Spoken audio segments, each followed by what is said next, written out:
Hi everybody. So we're doing something a little different today. Cookie and I are both on restricted exercise for a couple weeks. I had surgery and she hurt a ligament in her leg. Didn't tear it or anything, just strained it. So the vet said she's on limited exercise, no running, no jumping, no being Cookie. She's got to be calm and slow, contrary to her personality. And because I'm on restricted exercise too, I had some bone surgery, so I'm not allowed to bike ride and I can't go hiking. He said I could walk, but walking is not the same as a good strenuous hike. So it's been this way for a couple weeks, and we got a couple more weeks to go. But after just a couple weeks, I'm feeling a little depressed because, you know, we're not exercising, we're not getting out in the woods like I'd like to do.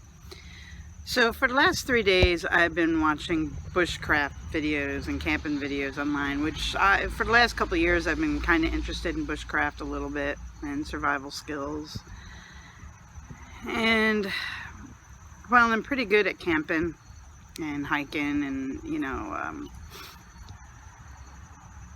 hiking out to camp, in kind of remote, not necessarily a campground. Pretty good. My husband sometimes looks to me like, what are we supposed to do now? I am nowhere near as skilled as I'd like to be. I watch some of these guys and the things that they do with a knife and duct tape just amazes me. They're like the MacGyver of the woods, and I'm so jealous sometimes. So I'd like to learn more, and I'd like to practice more. And like I said, while I'm really good at the camping thing, I wouldn't really call that like survival skills. My favorite guy to watch is Dave Pearson, I think his last name is, but he goes by the name Really Big Monkey 1 on YouTube. I absolutely love his videos. He's just so great to watch. The information is good. The way he presents it is good. I don't feel intimidated by watching it. He's got a great accent and a great voice to listen to. So I just really love watching his stuff. And after watching him for a couple days, I decided that rather than sit and sulk on the couch and watch another video, I thought I would do something a little different, and maybe I would actually videotape my journey into learning more about bushcraft. And I hope that either I get people that comment that are nice and give me advice, or maybe some women out there will go like, hey, if she can learn how to do it, so can I. So hopefully, and sometime I'll be one of those people out there just building a whole house with a machete and duct tape. I don't know. But anyway, this one's my first video, and I just wanted to give you some background of what I was doing and why. And let's see what happens next. So when my father passed away, I got this pile of knives that he had in his garage, and some of these he actually made and some he didn't. And I decided to try sharpening them, which I wouldn't say it was a disaster, but like bushcraft, I am nowhere near as skilled as I'd like to be sharpening a knife. So I need more practice. But after, I think I made an improvement in all of them, but not what I'd like. So this is one of my favorite knives that was in the collection. I hope it turns out to be a good working knife. I just like it because it fits my hand so well.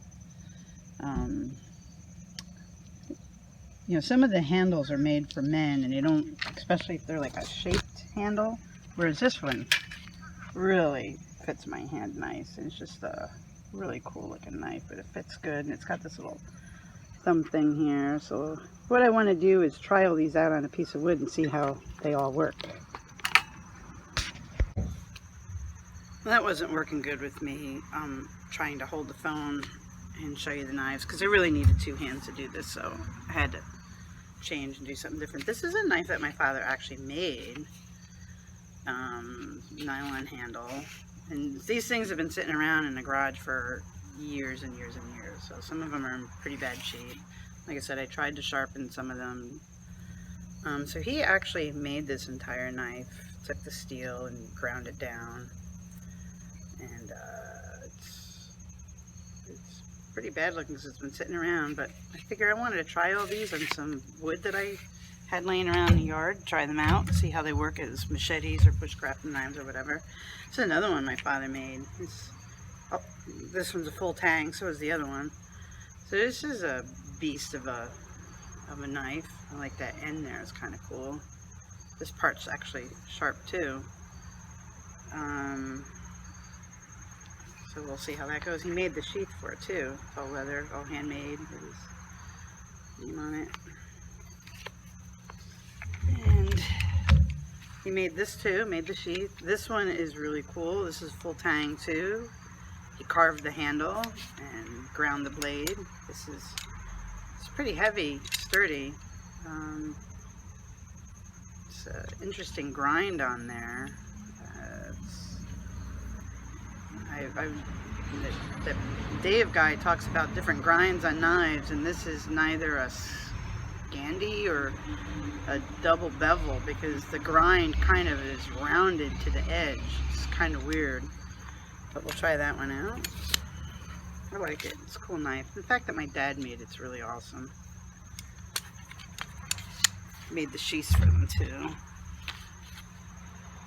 I think this is just a kitchen knife, but this was in his, with his stuff, and it's pretty sharp. Even before I tried to sharpen it and clean it up, it was pretty sharp.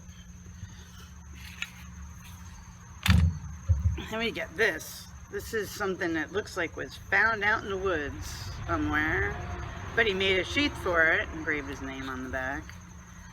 There's a piece missing to the end. It's supposed to be a cap, so you can put stuff in there, but that part's missing.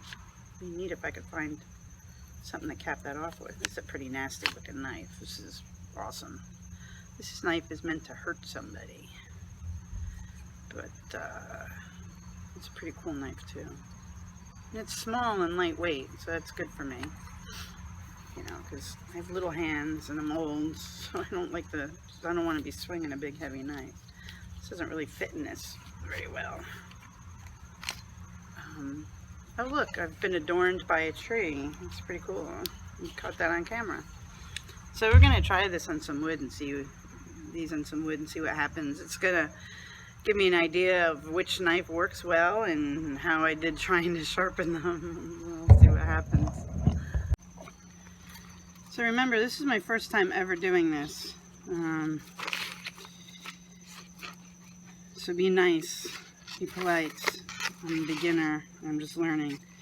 I put down a paper bag to catch all my shavings in, because I am going to try to light a fire, as well as Tetsie's knives, in my new rocket burner. My husband managed to light a fire in it, but he cheated. He used lighter fluid and popsicle sticks, believe it or not. I want to try to do it the Bushcraft way. I've tried a number of times and I've never had success, so now we're starting all over again from the beginning. We're going to try making curls. We're going to practice with these knives, see how they work out. So we're going to try the one I like the best so far. This is just a really cool knife. And remember, I'm new at this. Oh wow, look at that. It actually cut. And I can make some little curls. Wow, I didn't do too bad sharpening this, I guess. And I'm getting some shavings. Not really curls, but I'm getting some shavings.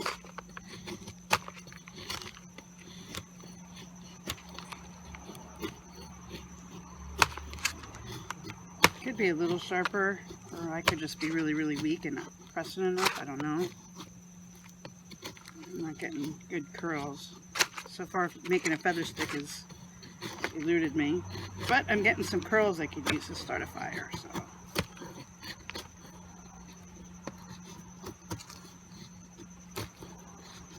Alright, so that wasn't too bad. That one worked. Might need to sharpen it a little bit. This seems too thin. I think this is just a kitchen knife. Yeah, and that's got, well, it is eating into the wood a little bit. But I think I'd rather chop up my vegetables with this than to try chopping wood with it. So we'll give that a mild sharpen and put it in with the cooking tools. So then we'll try this one. It's a bad knife.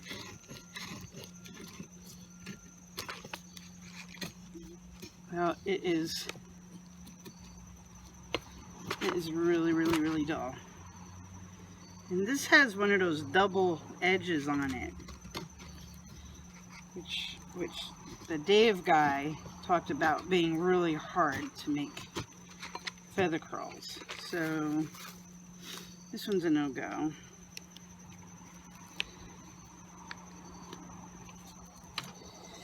Now these are more like machete type things, I think. I don't think. Ooh, that's felt really sharp though.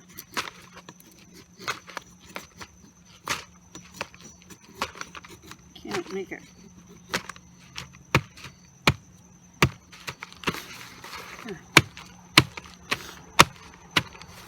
It's going into the wood pretty nice. If I wanted to use it as a machete, I think I could. It's lightweight too. It's really nice. This one's quite heavy.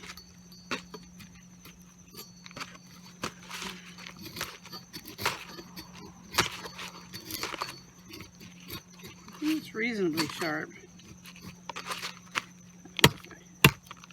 Oh yeah, it made some notches in the wood, so that cuts in. We could use this. That worked. Let's try this one now.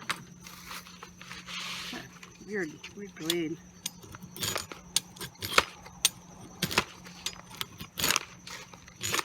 It's actually cutting there pretty good too. Not as good as some of the other ones, but it looks like I could probably use it as a machete for some light chopping. It's getting into the wood. Alright, so I think because of blade design and weight, this is going to be my bushcraft knife. And this is going to be my machete. These other two are massive, good machetes, but a little big and heavy. This one's not too bad. This one, nah, that was good.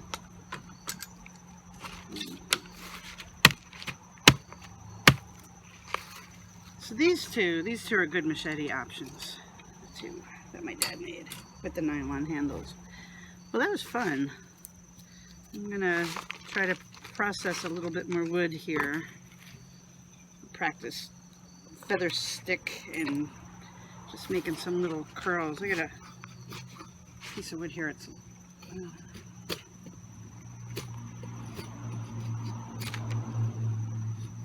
I told my husband I wanted him to buy me a Mora knife. Dave talks about them all the time, and I saw one in Sierra Trading Post. It was like originally $50, marked down to $30. I told my husband, oh my God, I really need that.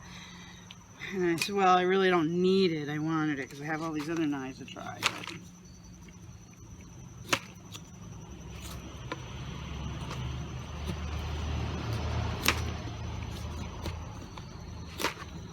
I don't know if it's a knife or my technique.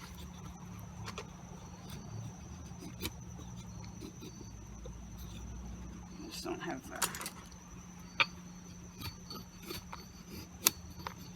and the knives probably need a better sharpening job than what I give.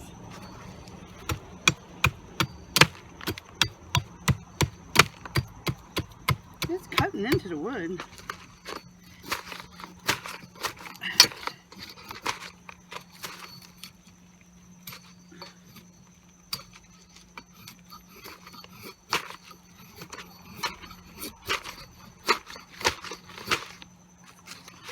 get enough little shavings to try to start a fire in my rocket stove.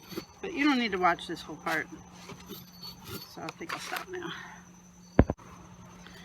Look, I made a little bit of a feather stick. Look at that!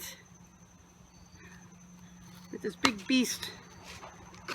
I made a little bit of a feather stick. That's kind of cool. It's way too big to use in my rocket stove, but I did a little.